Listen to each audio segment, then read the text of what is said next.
Welcome to the first edition of the Masters of Fitness Q&A. My name is Ernest Dahl. And I'm Thad King, and together we are the Masters of Fitness. Stay tuned. We'll be back to answer all your fitness questions. This is the Masters of Fitness podcast. Hey, welcome, and thank you for joining the show of our first edition of the Q&A series that we plan on doing for you guys. Hopefully, we could produce a video once a week. But before we continue, I want you guys to hit the subscribe button and hit that notification bell. That way you can be well informed whenever we post our new videos and new content that we guys got checking out coming.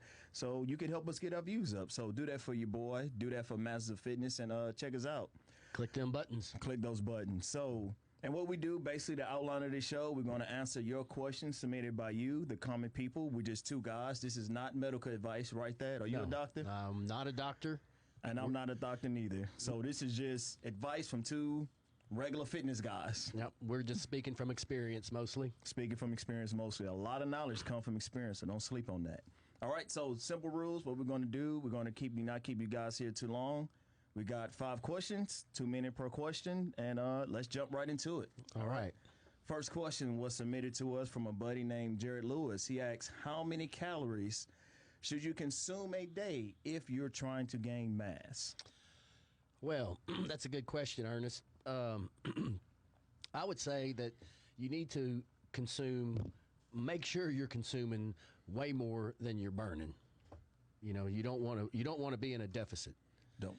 And your calories that you take in, you need to be taking in good quality calories, good quality protein, good quality calories, and the carbs. You got to make sure they're good carbs. Good carbs. Don't jump ahead. That's another question. Yeah. But like he said, there's a such thing like the bodybuilders call it a dirty bulk and a clean bulk. Right. Can you gain weight just by eating junk food? Yes. Yes, you can. But you will also gain a bunch of fat. Yep. So simple rule of thumb, make sure that you're taking in more calories than you burn. Same concept as if you're trying to lose weight. Make sure you remain in a calorie deficit. You want to eat less calories than you need to survive. So right, make sure that you're eating plenty of protein. Your protein should be at least, if you're trying to bulk up, a minimum of a gram of protein per pound of body weight. Per body weight, yes. So like always, that's my biggest advice when I tell people when they're trying to gain weight.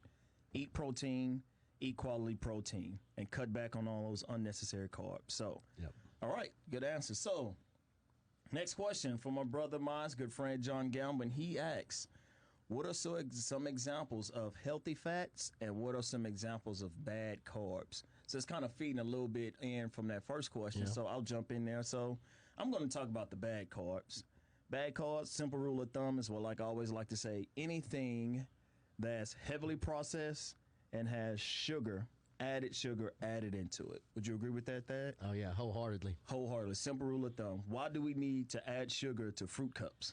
That's what like my mom, she eats these fruit cups and it's like literally peaches in high fructose corn syrup. Yeah. Like peaches have enough sugar in it. Because it makes them taste really, really good. Make them taste really, really good. We're so jaded by refined sugars, we don't know how real sweets in nature actually taste. So, yeah.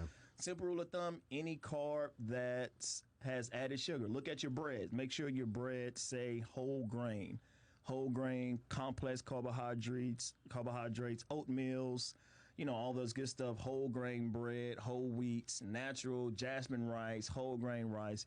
Those are the things you want to stick to, those complex carbs, and stay away from the anything with added sugar and that's heavily processed. And don't forget, you can get some carbs from your vegetables you eat also. Vegetables. Vegetables are very good carbs, and they're natural cleansers of your intestines, you know what I mean? So good source of fiber. So what are some healthy fats? Healthy fats. I would say coconut oil, avocados, avocado oil, Look, olive oil. You know what's funny about avocado oil? That goes literally from my kitchen to my wife's to the actual bathroom for hair. Avocado oil, avocado oil, coconut oil. That's it's like nature's remedy almost. You can use it you can use it as a lotion for a multitude. Well, of sure. things. There's a lot of massage therapists that use coconut oil for their massage oil. Yep, massage oil. So avocados. My daughter, she thinks avocados grows on trees, so she eats like one. She literally fix a meal and eat one whole avocado An at a avocado time. don't grow on a tree? Avocado. Well, not in my backyard. They don't grow on trees. So maybe somewhere in South America they grow on trees, but not in my backyard. So healthy fats, a lot of nuts, cashews, almonds. Almonds. Don't get unsalted natural almonds, not the almonds mixed in trail mix, and not the almonds that's honey roasted with all the added sugars attached to them. So yeah, a lot of stick with a lot of your nuts, whole natural, avocados, olive oils, coconut oil, and all that, and be mindful of the oil that you cook with, because that's actually adding fats to your meals. And fish. And you can't leave out your nut butters. Nut butters, yeah. Almond butter, everything like that. Almond butter is good. And your omega-3s. Fish has a lot of omega-3 fatty acids that's also good for your body, too, as well. So that's it. Good, man. So I told you we're going to go through these questions quick. Normally, we like to hold you guys for 1 hour. We're going to keep it minimal this time. So we're going for the 15-minute show. 15-minute show. So this question was submitted anonymously to me. It says, I'm on a budget. Should I invest in free weights or all-in-one home gym that uses resistance bands? That's a good question. Yeah, it is a good question. But if you're on a budget, I would recommend you get on Facebook Marketplace or something like that and find you some good used free weights. I would stay away from that all-in-one thing.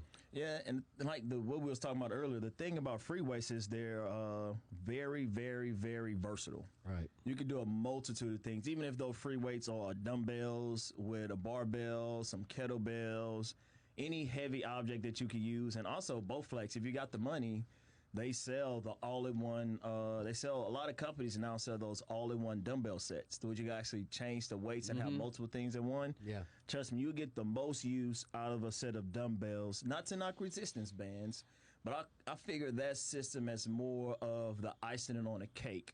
Once you have the bare necessities and your bare weights, then you get that to add on to it. Yeah. But it's just a limited resource, a limited machine that you could have. And you want to be versatile when you're just starting out in your fitness world, in your fitness journey, especially if you're working off a budget. Right. So you can't go wrong with the free weights, I promise you. No, yeah, that's all. You can't go wrong with free weights. Look at that. This guy lives off of free weights. You see how he's built up. So this question, Thad didn't want to touch this question with a 10-foot pole, but I'm going to try my best to answer. This one is from a friend, from another one I submitted via email from Don Nixon. What are your opinions on getting a tummy tuck and the possible dangers? So, go ahead, Ernest. This is all yours. So, like I said before, we're not doctors. So, we're not giving any medical advice, and we're not telling you what to do in regards to any medical conditions that may lead you to have to get a tummy tuck, or maybe have a hernia that may lead you to have a certain type of surgery. So, we're not giving you any medical advice on that. So, if you need it for that, then proceed with your doctor's advice. Coming from a mindset and a thought process of sticking with just weight loss, I would say that would be a last resort, because a lot of times I've seen people get tummy tucks, get the stomach sleeve put on and get all these procedures, but the one thing they fail to change is their mindset. Right. And so if you don't have the right mindset, what you do is once your body start to crave these foods again, it causes issues, because now you want to overeat again. You get liposuction, but then you go back to eating the same way, and guess what happened with fat? Fat just builds back up into your body. Once fat is removed, it doesn't stay gone forever. If you eat in a surplus, your body stores that food as fat somewhere. So I'm not knocking the surgery, nor am I telling you not to get it or to get the surgery. All we're saying here is you want to make sure you address the mindset and build healthy habits before you go down that route. Yes. And whatever your reason may be going down that route, but you want to establish those healthy habits first before you do that. Would you agree with that, Thad? I agree with that 100%. Simple enough. It's all about mindset. And if you have the right mindset and if you hit it, give yourself a year. Give yourself a solid year to be focused on, dedicated to losing weight, because like they will say, Rome wasn't built in a day. You didn't gain that excess weight in 1 day or 2 weeks. A lot of times, a lot of weight gain is due to a prolonged period of not eating healthy foods. So give yourself about a solid year, see where you at, and really be consistent. Not just a fad diet, but consistent to a program and a diet to actually see how it works for you before you go down that route. All right, that wasn't so hard, huh? Good job, Ernest. Good job. Hey, I tried to. Naomi's gonna check me if I answered that question wrong. So when I walk in the house, this evening, she'll let me know if I answered it right. All right.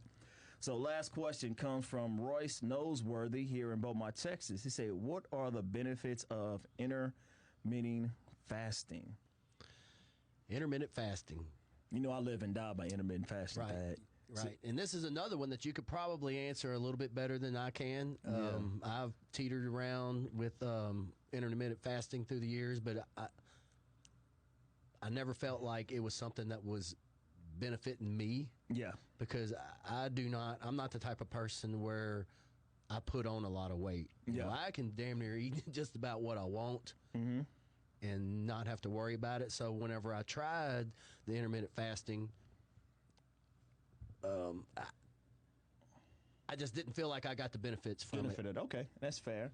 And like you say, it's no one way to skin a cat. Right. What works for Thad might not work for me. And I've been intermittent fasting since 2015, and I love it. And everybody knows that intermittent fasting, talk to a lot of people about it. But once again, intermittent fasting is good. It has a lot of benefits. And kind of the pseudoscience, the science around it is the fact that your body is no longer reliant on the insulin levels in the blood for energy. So you start breaking down other resources that your body naturally has to fuel you for that energy. And also, your body is not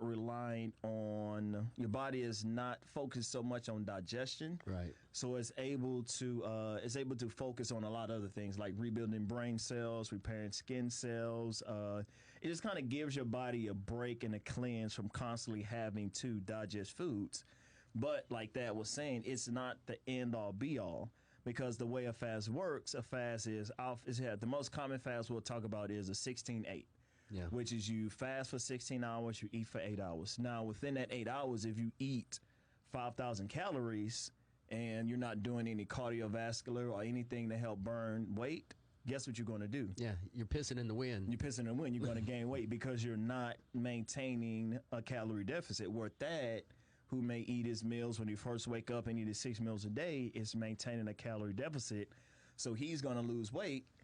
Well, I myself, I'm going to gain weight because I'm still consuming way more calories than what I need to do. So be careful about that.